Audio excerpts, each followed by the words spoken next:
हाय दोस्तों, आज topic start करते हैं। आज का टॉपिक है इक्विपोटेंशियल सर्फेसेस। तो हम समझते हैं इक्विपोटेंशियल सर्फेसेस होती क्या है। Any surface that has same electrical potential at every point on it is called an इलेक्ट्रोपोटेंशियल surface. मतलब हम कंसिडर करते हैं कोई सर्फेस है। अगर इस सरफेस पे हम किसी भी पर्टिकुलर पॉइंट पे अगर हम चेक करते हैं, अगर आपका पोटेंशियल सब जगह सेम आ जाता है, इलेक्ट्रिक पोटेंशियल सब जगह सेम आ जाता है, तो उसको कहा जाएगा वो एक इलेक्ट्रो इक्विपोटेंशियल सरफेस है। मतलब ऐसी surface which has the same electrical potential at every point, उसी कहा जाता है इक्विपोटेंशियल सर्फेसेस। ये सिंपल सी डेफिनेशन है इक्विपोटेंशियल सरफेस की। अब इसकी प्रॉपर्टीज लेते हैं। इसकी प्रॉपर्टीज बहुत अच्छी और बहुत इंपॉर्टेंट है। सबसे पहली प्रॉपर्टी है कि no work is done in moving a test charge over an equipotential surface. मतलब आपको कोई भी वर्क नहीं करना पड़ता है जब आप एक टेस्ट चार्ज को मूव करवाते हो ओवर इक्विपोटेंशियल सरफेस के ऊपर। तो work done is equal to क्या होता है, आपको पता है, work done is equal to charge into potential difference होता है। तो आप किसी पर्टिकुलर पॉइंट पे अगर पोटेंशियल डिफरेंस निकालते हो तो क्या होता है, सब जगह सेम है इक्विपोटेंशियल सरफेस होने की वजह से, तो आपका क्या हो जाएगा, वर्क डन जीरो हो जाएगा।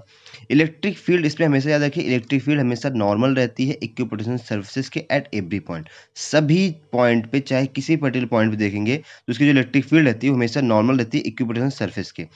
तीसरी पॉइंट है बहुत ज़्यादा इंपॉर्टेंट, इक्विपोटेंशियल सर्फेसेस बहुत ज़्यादा क्लोज रहते हैं कहाँ पे, स्ट्रॉन्ग फील्ड्स में, और फर्दर अपार्ट रहते हैं in the region of the weak field. मतलब वीक फील्ड में दूर दूर रहते हैं और स्ट्रॉन्ग फील्ड्स में कहाँ रहते हैं, बहुत ज़्यादा नज़दीक रहते हैं।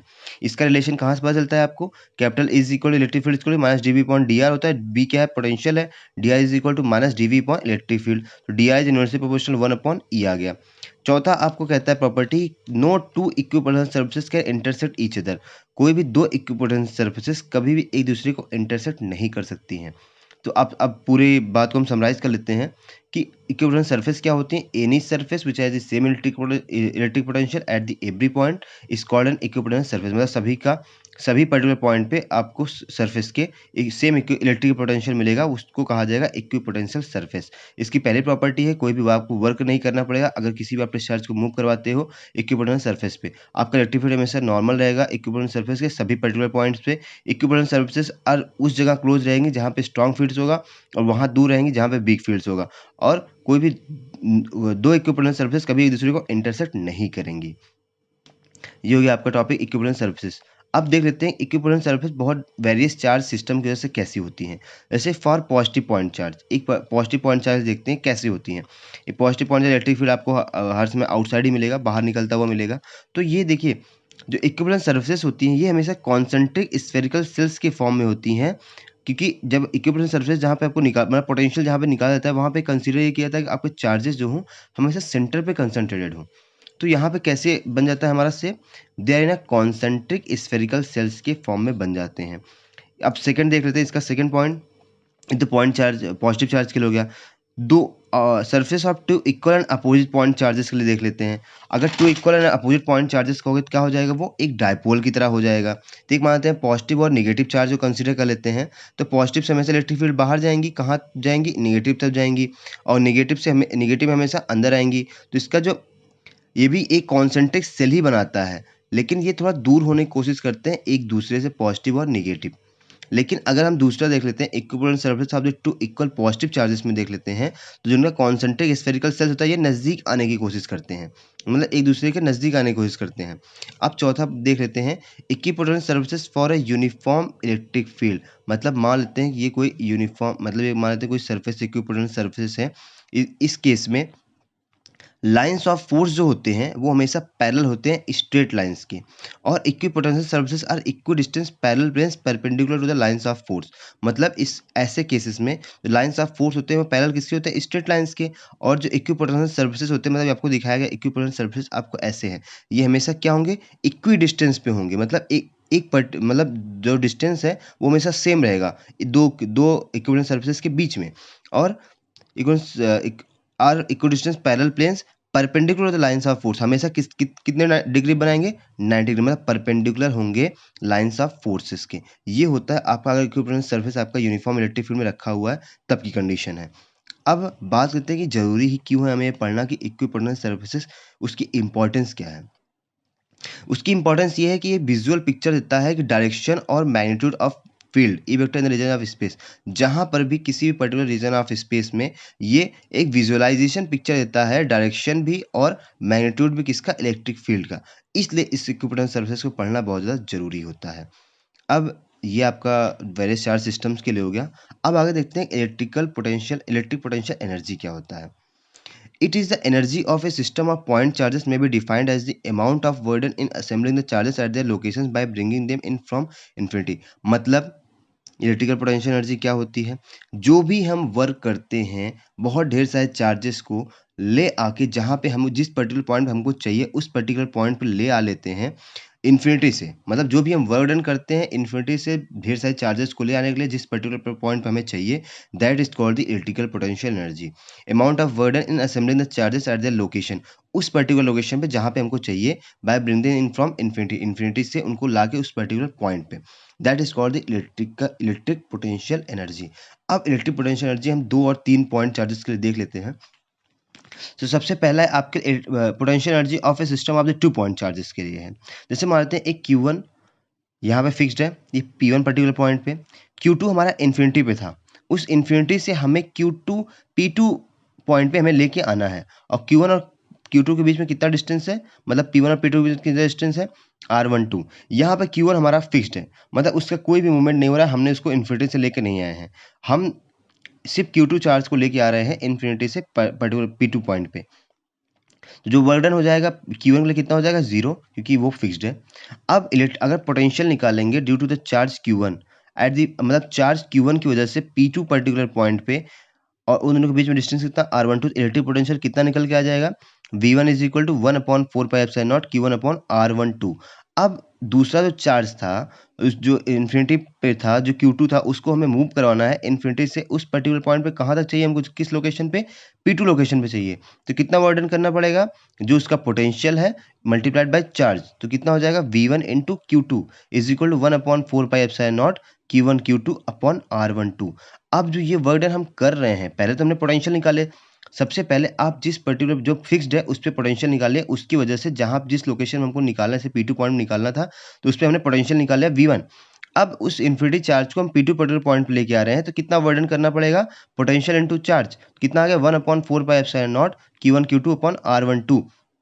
जो यही हमने वर्क किया है उस इन्फिनिटी से ले आके चार्ज को P2 पर्टिकुलर पॉइंट पे, वो कैसे हो जाता है, वही स्टोर हो जाता है एज अ पोटेंशियल एनर्जी। तो हमारा दोनों वर्क को जो Q1 के लिए हमने किया हुआ, Q1 के लिए किया हुआ, जो Q2 के लिए किया, दोनों वर्क को जोड़ देंगे तो हमारा आ जाएगा potential energy U is equal to, जिसको पोटेंशियल एनर्जी डिनोट किया जाता है U से, U is equal to W1 plus W2। आपका W1 0 था, W2 की वैल्यू कितनी थी, 1/4πε0 Q1 Q2/R12। तो अगर पोटेंशियल एनर्जी कितना बन गया, 1/4πε0 Q1 Q2/R12। अब ऐसे ही एक छोटा सा एग्जांपल के तौर पे समझ लेते हैं कि पोटेंशियल एनर्जी अगर 3 पॉइंट चार्जेस के लिए निकालेंगे तो तब क्या होगा। जैसे मानते हैं Q1 Q2 और Q3, हम यहाँ पे P1 P2 और P3 पॉइंट ऐसे नाम दिए हैं। हम यहाँ पे सपोज कर लेते हैं कि जितने भी चार्जेस हैं Q1 Q2 Q3, हमने इन सबको इन्फिनिटी पॉइंट से ले आया है, वर्क डन हमें करना पड़ा है इन, मतलब इन्फिनिटी से हम इस चार्जेस को P1 P2 और P3 पर्टिकुलर पॉइंट पे लेके आए हैं। तो अगर इनको हम इन्फिनिटी से लेके आएंगे इन पर्टिकुलर पॉइंट्स पे, तो हमें कुछ ना कुछ वर्क करना पड़ेगा। तो हम एक एक अगर वर्क निकालें, जैसे अभी हमने निकाला था Q1 Q2 के बीच में, वैसे मानते हैं Q1 और Q2 के बीच में। तो एक वर्क डन W1 किसके बीच में निकलेगा, P1 और P2 पॉइंट के बीच में। एक W2 किसके बीच में निकलेगा, P2 और P3 पॉइंट के बीच में। इसी तरह से W3 किसके बीच में निकलेगा, P3 और P1 पॉइंट के। मतलब आपको सर्किल पूरा बना के चलना है। तो W1 किसके लिए हो जाएगा, P1 और P2 के लिए मान लेते हैं, तो कितना हो जाएगा, 1/4πε0 Q1 Q2/R12। ये आपको हमेशा याद रखना है। अगर 2 के बीच में होगा इतना फार्मूला होगा, अगर फिर से दूसरे के बीच में कितना हो जाएगा, P2 और P3 के बीच में कितना हो जाएगा, 1/4πε0 Q2 Q3/R23। इसी तरह से अगर पोटेंशियल एनर्जी वर्क डन निकालेंगे P1 और P3 के बीच में कितना आ जाएगा, 1/4πε0 Q1 Q3/R13। अब इन तीनों वर्क डन को जोड़ दीजिए तो आपका क्या आ जाएगा, वही जो वर्क डन हमने किया इन तीनों को इस पर्टिकुलर पॉइंट लाने के लिए, वही हमारा किस फॉर्म में स्टोर हो गया, पोटेंशियल एनर्जी के U के फॉर्म में स्टोर हो गया। तो क्या हो गया हमारा फॉर्मूला, 1/4πε हमारा कॉमन हो गया कि ब्रैकेट के अंदर Q1 Q2/R12 plus Q1 Q3/R13 plus Q2 Q3/R23। ये हो गया हमारा पर्टिकुलर आपका पोटेंशियल एनर्जी। किसी भी 2 पॉइंट या 3 पॉइंट चार्जेस के लिए बहुत आसानी से आप निकाल सकते हो। अब देख लेते हैं अगर इसी को अगर हमने n पॉइंट चार्जेस के लिए कंसीडर कर लिया तब क्या करना पड़ेगा। अगर हम n पॉइंट चार्जेस के लिए एक सिंपल सा फॉर्मूला बना देते हैं कि u is equal to 1/4πε0 summation of the जितने पेयर्स हम बना पा रहे हैं, जिसको qi और qj लिख रहे हैं, और अपॉन rij, मतलब i को 1 2 3 मान लेते हैं, j को 1 2 3 मान लेते हैं। तो जहाँ पे जो भी रहेगा उसी हिसाब से इसका काम होगा। मतलब आपको बस वैल्यूज रखती जानी है, आपको एडिशन कर देना है, जो भी आप जितने भी पॉइंट चार्जेस के आपको निकालना है बस जोड़ते जाना है। ये हो गया आपका पोटेंशियल एनर्जी। अब बात कर लेते हैं पोटेंशियल एनर्जी डायपोल के लिए क्या होगा अगर यूनिफॉर्म इलेक्ट्रिक फील्ड में रखा हुआ है तो। मतलब पोटेंशियल एनर्जी को अगर डायपोल के केस में निकालना है जो कि यूनिफॉर्म इलेक्ट्रिक फील्ड में रखा हुआ है, तब हमें कैसे इस वैल्यू को निकालेंगे। इसलिए थोड़ा सा अलग कॉन्सेप्ट है कि मान लेते हैं ये यूनिफॉर्म आपका इलेक्ट्रिक फील्ड ऐसे रिप्रेजेंट होता है, और मान लेते हैं ये कोई डायपोल है जो किसी एंगल पर रखा हुआ है, थीटा एंगल रखा हुआ है। इन दोनों के बीच में डिस्टेंस कितना हो जाएगा 2a minus Q plus Q charge. इस इलेक्ट्रिक फील्ड को कितना हो जाएगा QE इलेक्ट्रिक फील्ड इसका हो जाएगा, और इधर कितना हो जाएगा माइनस QE हो जाएगा। अब ये आपका परपेंडिकुलर डिस्टेंस हो जाएगा, ये कितना बन जाएगा, ये थीटा, मैंने कहा थीटा के साथ जो भी एंगल होगा वो हमेशा कॉस थीटा होगा। जो भी उसका साइड बचा है वो कितना हो जाएगा साइन थीटा के फॉर्म में। तो कितना हो जाएगा 2a साइन थीटा, और ये बेस कितना हो जाएगा 2a कॉस थीटा। मतलब थीटा के साथ जो भी रहेगा एंगल वो कॉस के फॉर्म में होगा, जो उससे बच रहा है वो हमेशा साइन के फॉर्म में हो जाएगा। तो आपको पता है एक टॉर्क का फॉर्मूला पता है, टॉर्क इज इक्वल टू क्या होता है P साइन थीटा। P क्या है आपका डायपोल मोमेंट है, डायपोल मोमेंट क्या होता है Q इंटू 2a होता है। तो अगर हम डायपोल को अब यहाँ पे एक कंसिडरेशन लेते हैं कि अगर हमने डायपोल को थोड़ा सा रोटेट कर दिया, मतलब एंगल डी थीटा कर दिया, डी थीटा एंगल पे इसको रोटेट करा दिया, तब क्या होगा उस टॉर्क के अगेंस्ट जो अभी तक टॉर्क इस पे लगा हुआ था उस टॉर्क के अगेंस्ट में हमने थोड़ा सा इसको मूव करा दिया, स्मॉल एंगल डी थीटा कर दिया। तो क्या होगा टॉर्क एक्टिंग ऑन इट, तो थोड़ा सा हमें स्मॉल वर्क डन करना पड़ेगा। स्मॉल वर्क डन कितना करना पड़ेगा, D W is equal to tau D theta, इतना वर्क डन हमें करना पड़ेगा टाउ के रिस्पेक्ट में। टॉर्क के रिस्पेक्ट में टाउ की वैल्यू क्या थी P साइन थीटा, थी P sine theta dot D theta. अब टोटल वर्क डन कितना करना पड़ेगा, दोनों तरफ का दोनों पोर्शन को इंटीग्रेट कर दीजिए, आपका टोटल वर्क डन आ जाएगा। तो कितना आ जाएगा W is equal to P हमारा कॉमन हो गया, किस एंगल से किस एंगल, मान लेते हैं थीटा 1 से थीटा 2 तक हमें इसको वेरिएशन करवाना था, तो थीटा 1 से थीटा 2 तक हमारा वेरिएशन हो गया साइन थीटा डी थीटा हो गया।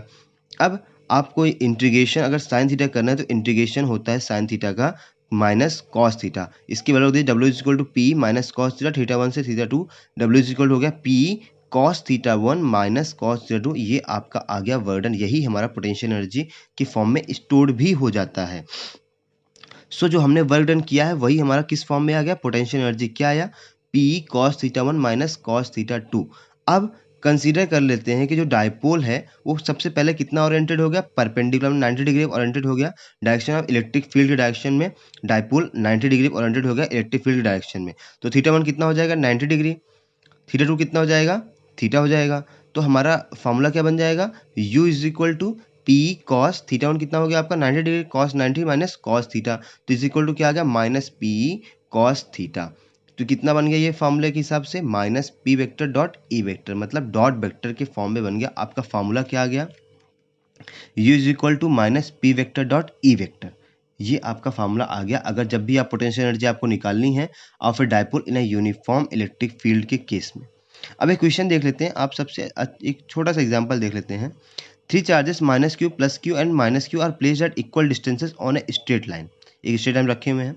If the potential energy of the system of 3 charges zero, अगर तीनों का पोटेंशियल एनर्जी जीरो है, find the ratio capital Q upon small Q. तो हमें कंसीडर इसका सोल्यूशन कैसे निकालेंगे, A B C 3 particular point बना देते हैं। सबसे पहले 3 पर्टिकुलर पॉइंट बना लेते हैं कोई स्ट्रेट लाइन पे ए बी सी। ए पे क्या रखे माइनस क्यू, बीच में क्या रखे प्लस क्यू, और लास्ट में क्या रखे माइनस क्यू। ए माइनस क्यू और प्लस क्यू के बीच में डिस्टेंस मान लिया स्मॉल आर, प्लस क्यू और माइनस क्यू के बीच में दूसरे वाले के बीच में डिस्टेंस मान लिया स्मॉल आर। तो टोटल पोटेंशियल एनर्जी आपको बता रहा है, क्वेश्चन में बोला हुआ है कि सिस्टम में कितना है, जीरो है।